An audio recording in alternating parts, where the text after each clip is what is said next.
Today, we're fortunate to have with us Dave Glenn, Chief Business Development Officer of Cyberus Technologies, Inc. Dave Glenn is Chief Business Development Officer at Cyberus, trailblazer in the cybersecurity and risk management sector.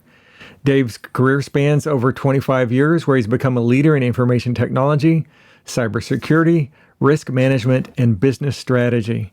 His journey, marked by technology and business leadership and innovative thinking, has positioned him well as a regarded expert in strengthening messaging through partnership, true business development, and complex sales, channel development, project management, and team building. Dave's academic journey is as unique as his professional path. Despite majoring in English and minoring in communications with the intent to teach high school English, his career took a pivot towards technology, where he started as a computer systems engineer. This blend of humanities and technical expertise has endowed Dave with strong communication skills and a deep understanding of technology's impact on business and society. At Cyberus, Dave has been instrumental in driving the company's vision and mission forward. Cyberus, initially a cyber risk consulting firm, has evolved to become a leading platform player that addresses the industry's need for dynamic and actionable risk management solutions in an industry-leading capacity. Dave, welcome, and thanks for taking time out of your busy week to talk to us today. So, what does your company do anyway? Yeah, so Bob, thanks for having me on. I've been looking forward to this, and really appreciate you asking me to join you here. Cyberus is it's interesting. We've been called by some a GRC platform. And while we certainly do that, we don't particularly like being called a GRC platform. I think that's a little tired. It's a tired phrase, and people are tired of being told that this is they get this end-all solution that's going to solve all their compliance problems. And in some cases, in some respects, there are things that solve compliance problems out there. Unfortunately, I think that people have taken the wrong approach to solving for compliance, and in my mind, what becomes a rational and reasonable approach is leveraging compliance as one of the tools in your arsenal to build a bullet resistant cybersecurity program. So really, I think it's about building a quality information security program, and I think that's what really when people make that investment, that's the way they can best prepare themselves against the onslaught of cybersecurity. And cybersecurity in and of itself is not a destination; it's a journey. They say greatness is a transitory experience, so is cybersecurity. You're never quite there. Yeah. So that name, Cyberus, is sort of interesting. Yeah. Can you tell us how that came about, or where it came from? Sure. So our founder, Robert Hill, incidentally was a consultant and was looking for a solution. I'll get to the answer to your question, I promise. But he was looking for a solution for what's been a classic problem in advisory services firms, and that is, there's a few aspects of this that are challenging. One thing that he realized, and again, I won't forget your question, Bob, I promise. But that's all right. One thing he realized is that you would, as a consultant, and I ran a consulting company for 18 years. I helped build a consulting company over 18 years that eventually ended up selling in a successful acquisition. I ran pro services for a while, and one of the most ridiculous things. So two things I was found to be annoying. One is, man, we had a great engineering team. I put them up against any advisory services team on the planet. We told this great story about being able to successfully create a cybersecurity roadmap that would solve for people's needs over the next 24 to 36 months. And we touted the fact that we could manage to that, and that that everything would be peachy creamy when it was done. The problem is plans like that rarely survive first contact with the enemy. So, chances are, if you give someone a snapshot of a point in time, you are delivering something that is good for that moment. But after you leave the office, something changes. An executive gets let go. A ransomware attack happens. drop in the Nikkei index changes the direction of the company. And if you don't have a dynamic way to look at your information security program and manage it to that effect, it is virtually impossible for you to successfully integrate in a way that provides for that long-term planning. So as Robert looked at this problem, he also realized that you could come in behind an ENY, KPMG, Price, WaterhouseCoopers, and this idea of compliance as a destination.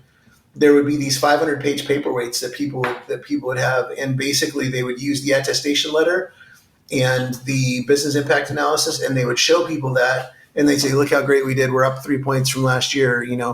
We're up 0.25 from so this is a success because we're moving this forward." And the rest of it just became just that, an expensive paperweight. And so the thing that we believe we pioneered is this idea of maturity management. So, it's all fine and good to give yourself a point in time, but we think that it will never be successful without doing an iterative process where we say, where are you today? And so there's two questions. There's what mandates do you have to deal with, and there's where are you as it applies to those mandates. And so the thing that really opened my eyes a little bit to what we do is that we look at that with the idea of an ongoing cyber maturity program as part of that process, and you're seeing that more and more come as a requirement in various compliance mandates and framework objectives. Back to your question, as Robert was frustrated with these spreadsheets. Oh yeah, I was gonna tie up a loose end on there. One of my biggest problems that I had in the consulting business is that creating those 300, 400, 500 page documents, it takes a lot of work, and it's very time consuming. And so, we would I would bang my head against the wall with these guys, and they would get it into the organization. The organization would have tons of questions, and a lot of it had to do with repetitive grammar and usage. It had to do with some sloppy pieces of that. And so we started using templates and doing all those things. But the problem with that is that eventually if you don't keep an eye on it every single day, and if you don't create discipline around it, inevitably what's going to happen is somebody gets backed up on projects and they're like, you know what, on this one, I'm just going to phone it in. I'll just go find and replace. And if I miss something, then I'll, explain it away as an accident or whatever. Mm-hmm. So you had a lot of people that were, and this is just systemic in risk management consulting today. But basically what happens is people reuse the same template over and over again. And you get yourself in a situation where you are, you're really struggling with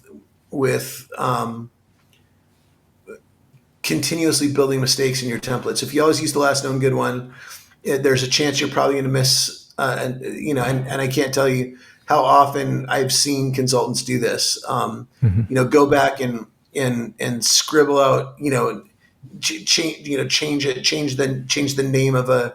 I mean, I've seen things where people actually, I didn't even know they still had whiteout, where people literally used whiteout and then photocopied it to try to make it look like it was never there. But when you reuse templates like that, it creates issues. So when Robert saw that, Robert said, "I'm done using spreadsheets. I'm done with this issue. I want to make sure that we're actually using templates and doing this in an effective way." So he literally took the word cybersecurity and the Latin word for maturity, which is maturus, and so he called it Cyturus, which is quite literally cybersecurity maturity.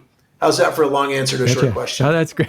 That was definitely a long one, but an interesting one. I think that's great. I know myself, many years ago, I was at a cybersecurity conference, and unbeknownst to me, I was at the assistant head of NIST was there. And, the original NIST documents had, all these line items of fixed type methods of securing things.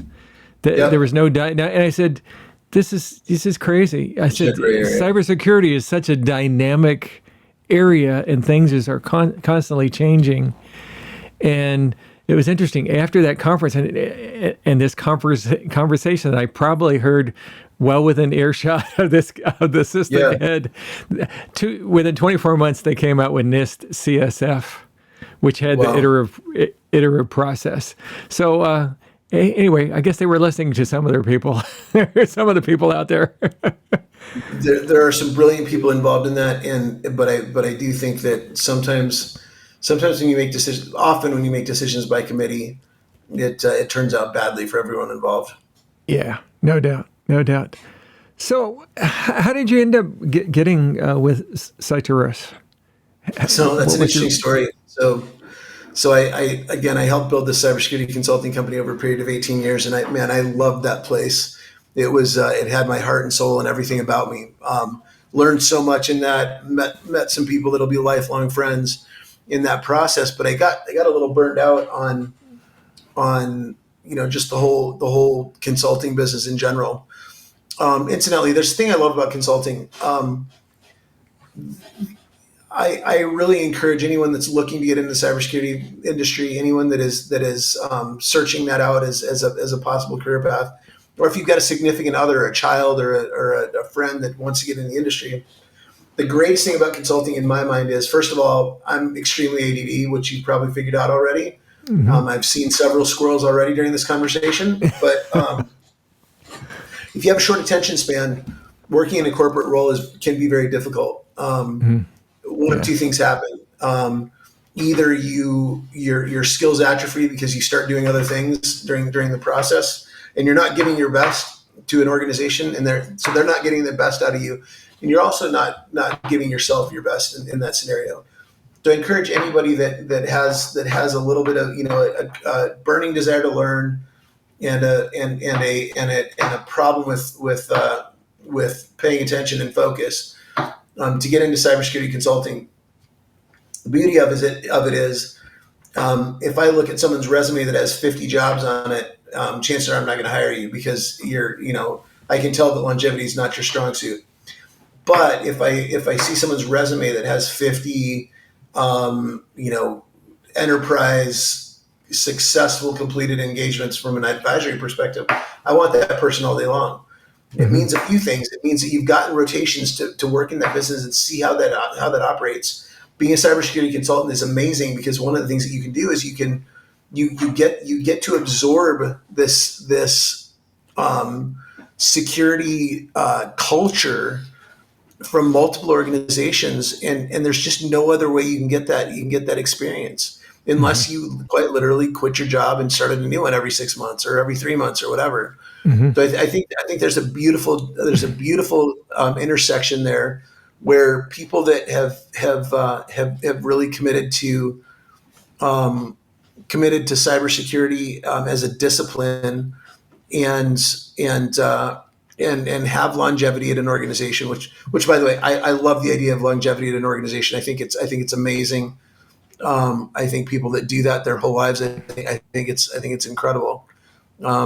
I think what you've done at Verizon is pretty amazing. You've been there a long time. You've made your mark and made your impact. It's very challenging for people like me, and so I think you kind of get the best of both worlds by being a successful consultant and doing that process. Now that doesn't mean that there aren't times when you walk into a situation where you're like, oh, really again, or this culture really sucks. But the good news is you're out in 3 to 6 months anyway. So it's one of the greatest ways to get that broad range of experience. So how did I end up at Curus? So I helped build this company over 18 years. I ran sales, I ran business development, I ran partnerships, I ran pro services, I ran managed services.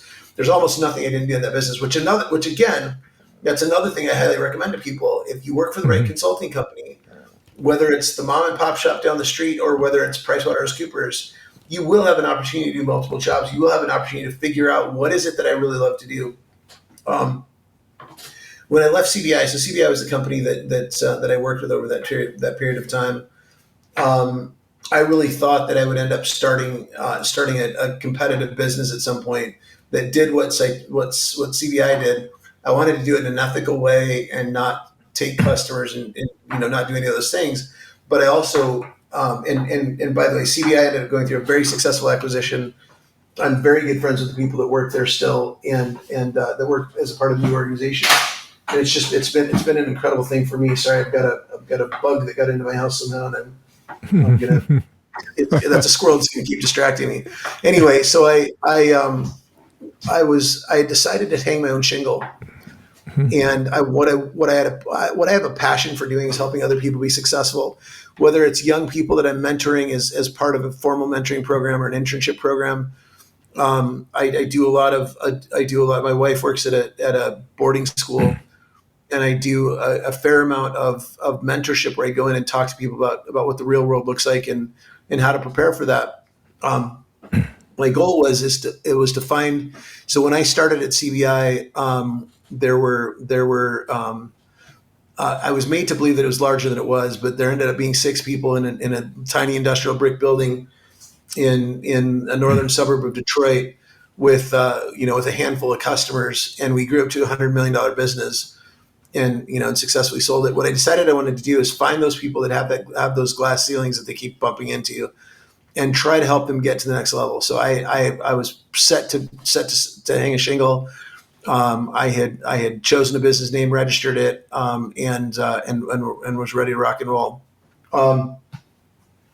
Sometime during that process, I got a call from an old friend of mine, and he said, "Hey, I've got this business. I understand that you're trying to figure out what you're going to do next." And he said, "I would love to hire you to come in to be a consultant for 6 weeks, and tell us how to best build a channel program where we have an indirect sales organization through another channel.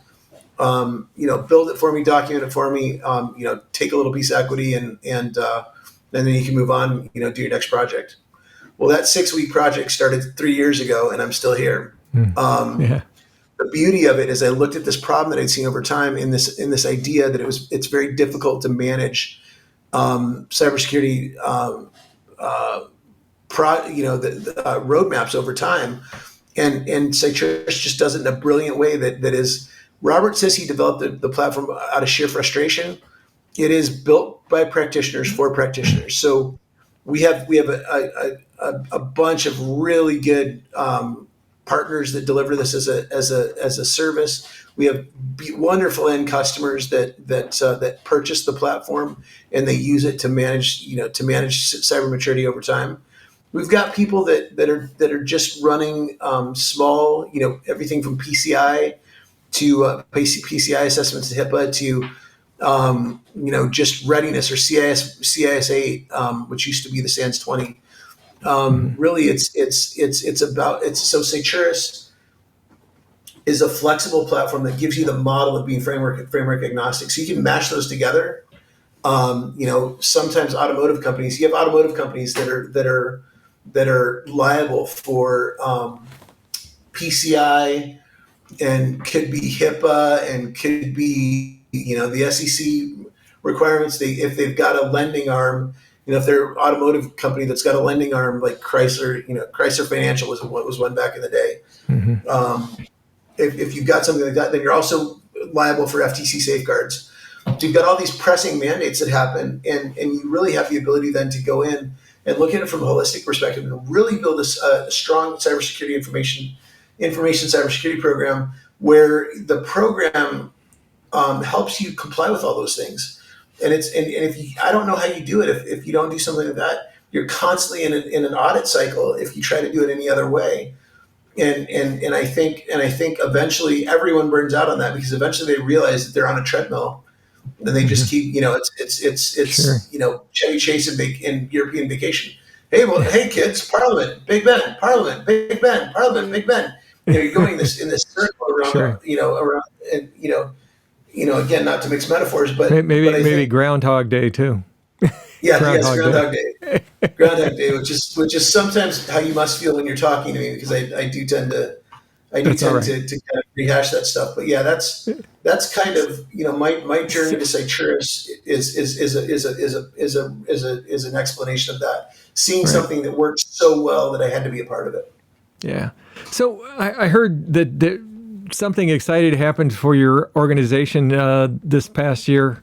What was that? What happened? Oh yeah, so I'm happy that you asked that. So we I don't know if you're familiar with the Defense Industrial Base CMMC certifications. So Sure. cybersecurity maturity model certification, and basically what it says is that any organization that does business with the Department of Defense is required to be compliant with CMMC. And so back in 2017, the Department of Defense issued a DFARS ruling that said that everyone that did business with the Department of Defense and handled CUI, which is confidential unclassified information. So it's information that's private but not classified. Mm-hmm. Anyone that handled CUI or CUI had to be CMMC compliant, and basically all it was, there's roughly 340,000 companies in the defense industrial base. What it basically says is that all those people have if you've sold a government contract over the last 5 years, let's see, 5 years, 7 years now, whatever it's been.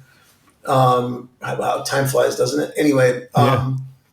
anyone that's done that has attested to the fact that they are CMM that they're NIST 171 compliant. So what CMMC is it provides teeth to that. So the CyberAB is the 501c3 nonprofit organization that administers the CMMC certification.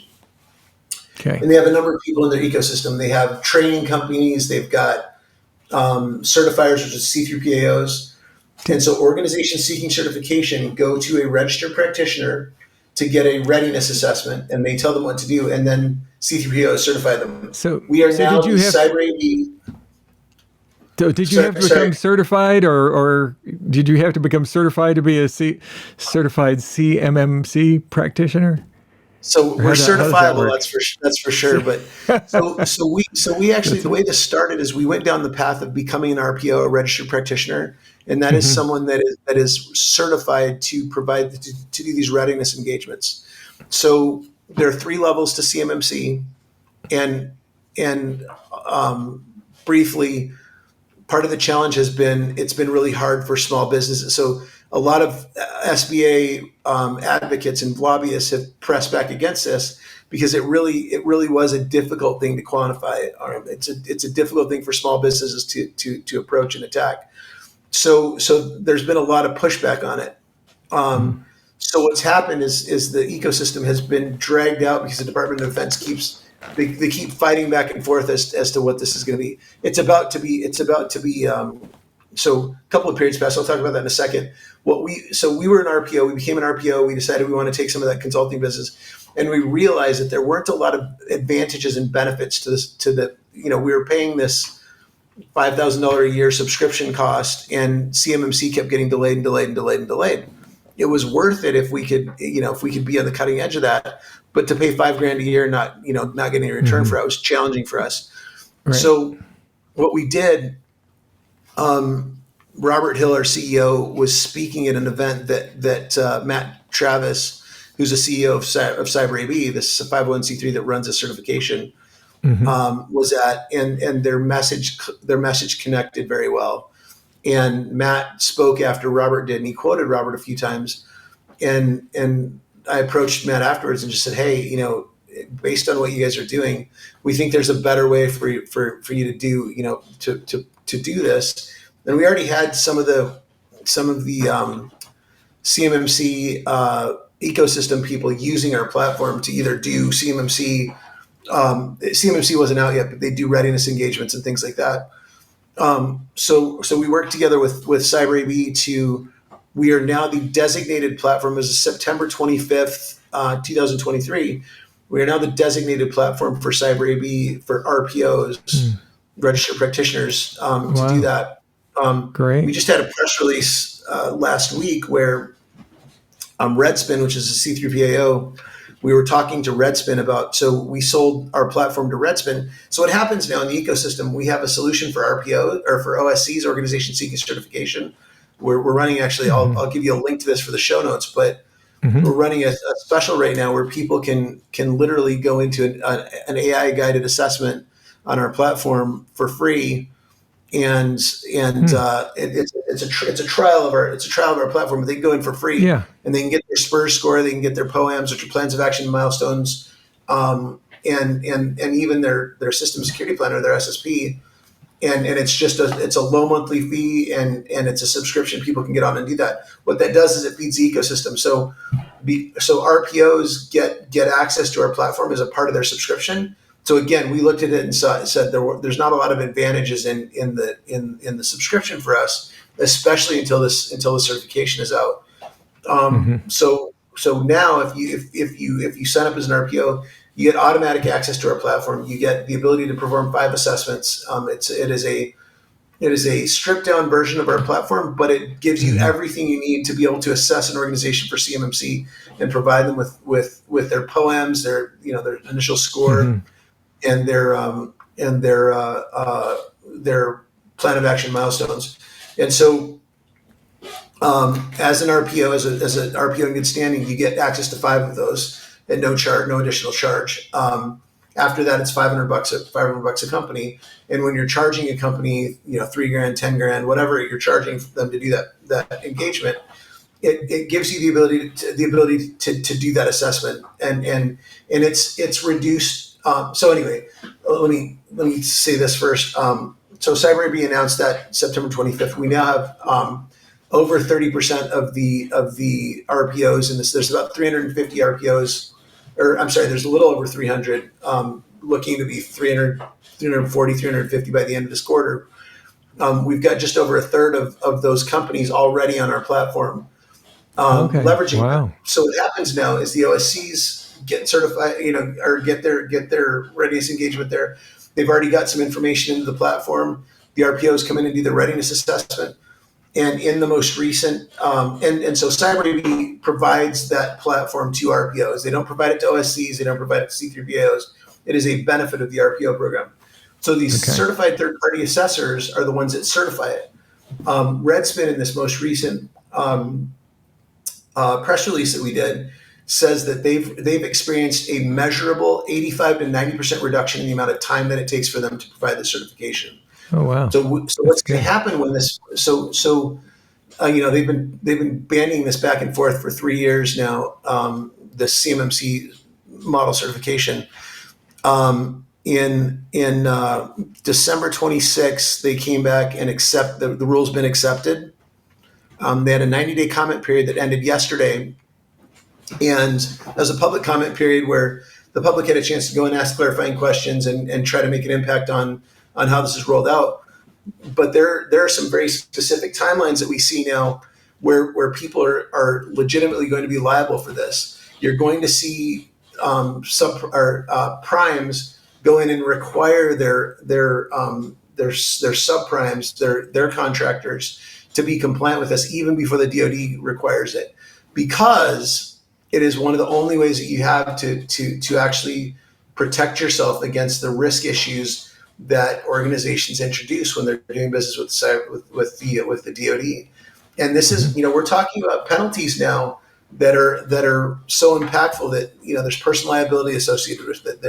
There's the danger of losing your lucrative government contracts, and we're talking about $100 million contracts in some cases on this. So the delta between the cost of being ready for this and the cost of ending up being liable for it, it's just something you can't ignore. Yeah, absolutely.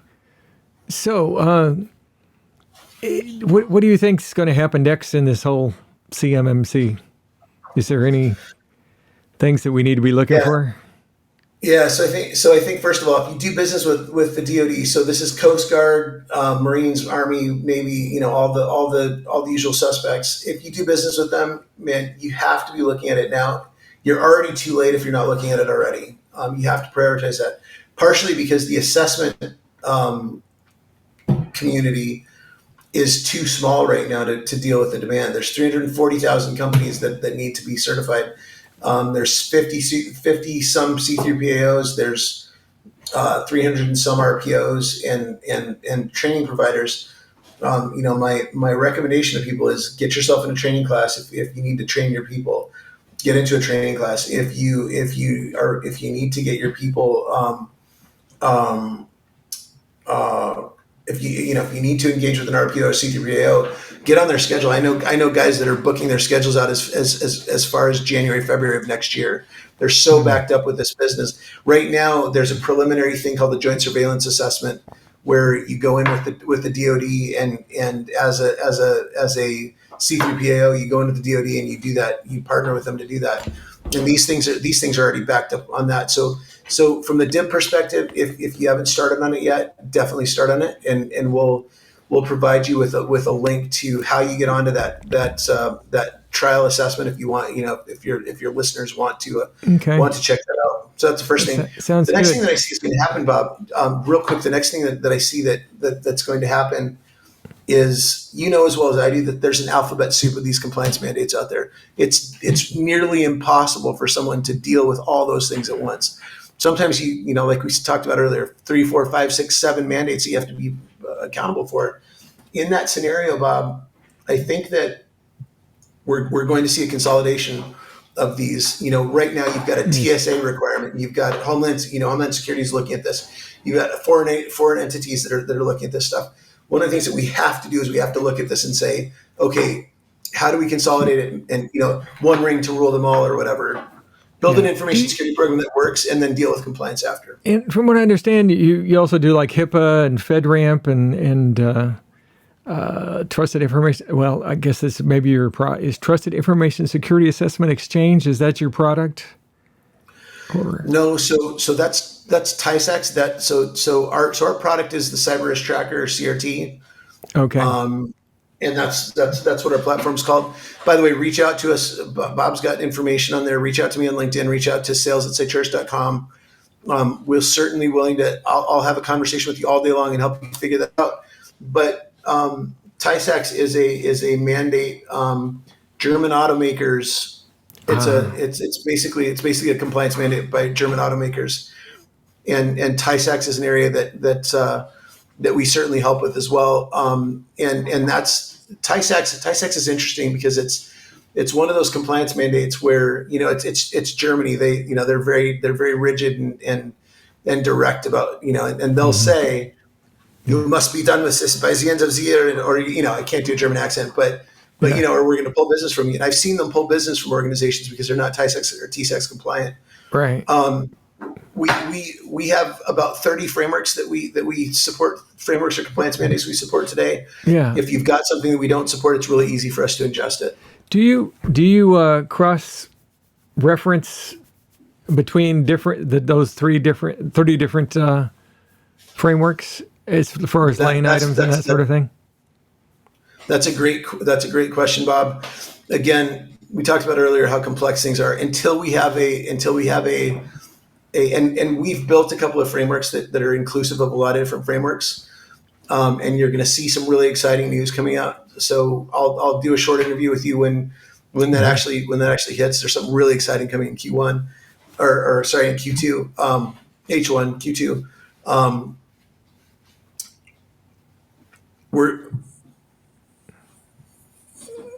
I think it's imperative that you cross reference that. You have to figure out, because again, part of the problem with just managing to compliance is that you're constantly in that cycle of just reassessing. If you create an information security program that includes these things, it allows you to prioritize that and really risk manage it in the way that it was intended to be. And you have to crosswalk that. So the long answer to the short question is yes. Right. Okay. Yes, Sounds we need good. to crosswalk that. One of the things, Dave, I hear that you're a big advocate of mentorship. Can you tell us a little bit about that, how you got into that, and how does that work into your life? Yeah, thanks, Bob. Listen, I would not be where I am today without mentors. I majored in English minor in communications in college. I wanted to be an English teacher. somebody finally told me what English teachers made, and I decided that I wasn't going to be able to support my ridiculous lifestyle. I had big plans for what I was going to do in life, and buy a British sports car and travel around Europe and write books for a living. Yeah. That has not happened. Cybersecurity did not give me that mechanism, but what it has given me is it's given me something I'm passionate about, something that's really great from that perspective, and I'm excited about that. I think I totally lost my train of thought there. Go back to that question again. Sorry, Bob. Mentorship. Mentorship. Yeah, sorry about that. Again, I wouldn't be where I am today without great mentors. And honestly, you've mentored me on some stuff. And what I believe mentorship, all membership in the mentorship. Yes. All mentorship is you taking. So two principles that I live by: the day you stop learning is the day you start dying. And if you don't share information, it atrophies. It's not worth the paper it's written on if you don't share it. So I believe that the only way you make yourself greater is to make someone else greater. The simple act of making another human being better at what they do makes you a better person at what you do. It also makes you a more balanced person, that whether it's karma or heaven or whatever you believe in, I think that those are the things that make you a better human being and make you better able to impact the world around you. So I think mentorship is key. I think sharing your knowledge is key. I think looking for opportunities to see in people what you wish someone would have seen in you, or to see in people what someone did see in you and helped you. You got to pay that stuff forward. And if nobody's done that for you in your life, start the thread with somebody else. And share your information. Help people avoid the mistakes that you made and get to success faster. That's the way we fix society. It's not by feeding everyone, although certainly we need to feed people. It's not by giving people a place to stay or giving people an education necessarily. Although I think we can. There's a lot of education reform we can do. It's really about enabling people to do for themselves in a way that involves engaging the community and helping people make that move forward. I think we ought to. Oh, go ahead. I was going to say we should roll into the part how you do your cybersecurity week in review every week on Clubhouse. Yeah, Bob, that's the way we met. You and I met actually during COVID. We were all looking for something to do. We got sick of our families and decided we had to expand our horizons without leaving the house. And so back in February of COVID, I forget what year it was, 2021 maybe. Clubhouse was an invitation-only platform, audio platform where people could create these rooms, and at first it was some very elite people, business people, tech wizards, and some Hollywood stars, and some really goofball powerful people that have no idea how they got on the platform, and I have no idea how I got on the platform. But somebody invited me, and I was like, yeah, whatever. And then I overheard somebody was listening to when I was playing. Was it playing golf? I think we were hitting golf balls, and somebody was listening to this what I thought was a podcast, and then they started joining in. We're out there hitting golf balls at the range, and then we start. There's nobody else in there but the two of us, and we hear this. So Cybersecurity Week in Review, and Bob, I got to thank you. You're one of the most faithful members of that. We have built what I think is an incredible community. We've got the risk counsel for the Commonwealth of Massachusetts. We've got an attorney in there that has done some just amazing things in the technology industry, Jennifer Sanders. They actually run a room on Clubhouse every Tuesday night called Law Tech or every other Tuesday night called Law Tech and InfoSec. We're probably missing that right now, as a matter of fact, or missed it 2 hours ago. But they run this incredible program, Bob. And we've got Bob Carver, who's an OG, who's sitting with me right now. Tom Ryan, who you interviewed last week, that's the founder of Asymmetric Security and Security Mindset, part of the Breakfast Club in New York. Robin Sage, which is just an incredible story. We've got Matthew Dimmick, who's an infrastructure genius. I love his Do One Thing website, his message to people to be prepared. He's like a modern day Boy Scout. It's fantastic. We've got Pam.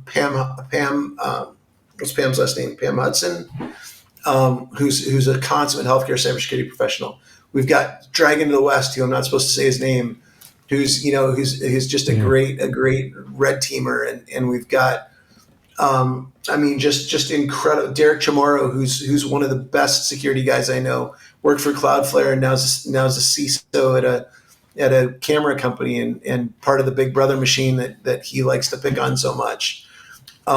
Just some incredible resources. It's every Friday at noon Pacific and 3 p.m. Eastern. It's on Clubhouse right now. We've thought about moving to other platforms. And if anybody's got some advice on which platform to go with, comment on this video. But it's something we're committed to doing. And the reason we're committed to doing is that's part of the way we share our knowledge and information. People come in and ask us questions about how to secure their IoT network in their home. People ask us questions about, what am I agreeing to, when I agree to terms of service. And then that goes into deeper conversations with LawTech and InfoSec room where we really dig in and evaluate what you're agreeing to. But what this has become is it's become a community of dedicated professionals that are dedicated to mentorship and dedicated to helping each other. And I think it's a tremendous microcosm example of what can happen when you get smart people together in a room and you start trying to change the world. And trust me, man, there's people in our organization and are in this loose team community that are changing the world right now. And I think you're one of those, Bob. All right. Well, and you are too, Dave, since you started it. Anyway, Dave, Thanks, if anybody wants to get a hold of you or Cybersecurity and talk about the risk management program that you have going, how's the best way to get a hold of you? So I will give you some links that you can put in show notes, but really easy for me. I'm Dave Glenn on LinkedIn. Please connect with me. Tell me that you heard me. You heard me here on the Bob Carver Show, or say the Hawaiian shirt guy if you want to. Which, dude, I love your shirts. I went to a short sleeve button up. Next time I'm going to wear a Hawaiian shirt. But Sure. Connect with Bob. Connect with me. Email sales@cyturus.com or email me at dave.glenn@cyturus.com, CYTURUS. Check us out. If you are an RPO and want more information about the free access to the package there, we have training webinars every Tuesday and Thursday. Ping me and get a link to that. If you're concerned about other compliance mandates, again, reach out to me directly. We've got referenceable big names in healthcare, in finance, in insurance, in retail, really every vertical market you can think of that are using our platform and loving it. Please get a hold of me. Reach out to me at dave.glenn@cyturus.com. You can follow me on Twitter at daveycinco. You can find me on other socials, other ways, but definitely connect with me on LinkedIn. Bob, what a pleasure to hang out with you today. Anyway, Dave, thanks for coming here, and we'll catch up with you soon. Take care. Bob, great pleasure, brother. Take good care. We'll see you soon. Thank you. Friday. Take care. Bye. You bet. Take care, Bob.